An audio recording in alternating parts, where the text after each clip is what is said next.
7 degrees out. It's absolutely unbelievable. Unimaginable. Supposed to be this warm in mid to late February. But anyways, just looking to see if I can find any other artifacts out here today. And if I do, I will stop and show you. I'll be back shortly, hopefully. Every now and then, when I'm out hunting for artifacts, I come across something that is rather unusual and doesn't fit into the normal mold of things. And so I want to show you a few of these that I obtained this last couple weeks. I think you'll find them interesting and intriguing, as I do. And when I happened across this piece, I thought, wow, that's a cool shape. It's shaped like an arrowhead. So I picked it up. I didn't think it was an arrowhead. And I picked it up and brought it home, just to have a look at it closer.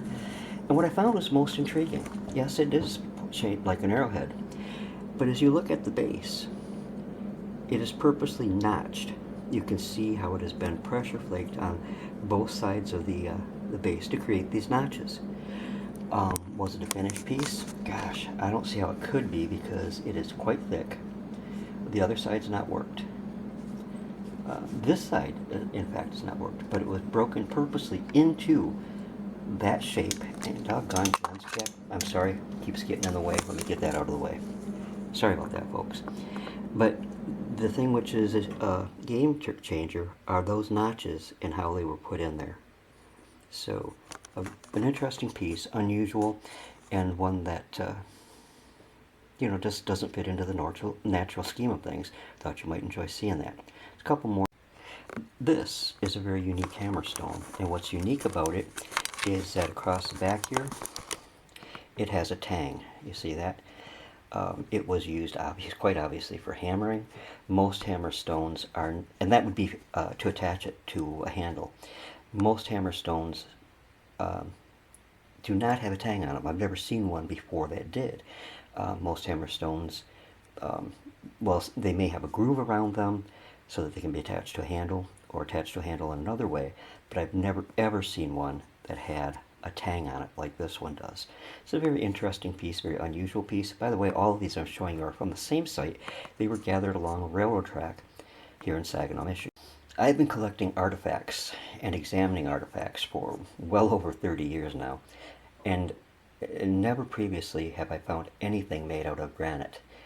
These are both celts, both pretty crudely made, but are both made out of granite. Indians did use granite, don't get me wrong, but I've never found a granite artifact myself, and I've never seen a photograph of a granite celt. This one, a particular favorite, has the typical celt form. If you look down, you can see that it's brought down to a bit for chopping.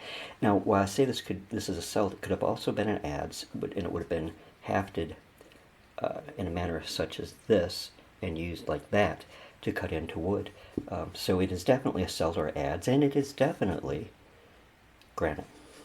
This one is also, this one definitely is not an adze. This would be a celt.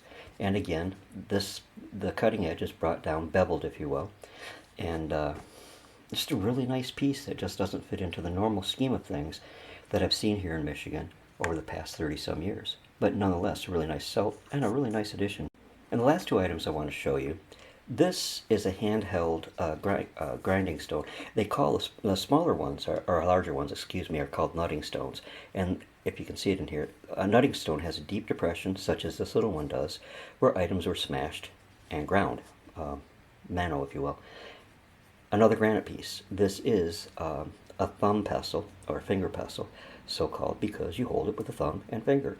You can tell the grinding surface has been heavily used in the past and used for grinding in that manner. I don't know that it was used with this particular mortar, but it could have been size-wise. But this is another granite artifact, and a most unusual mortar size-wise. But it has a very profound depression where items were put into that area and cracked open and then ground. Also on this pestle you can see where this side has been profusely ground down to use. So anyways, a few interesting artifacts from my hopefully interesting collection. God bless y'all, and have a great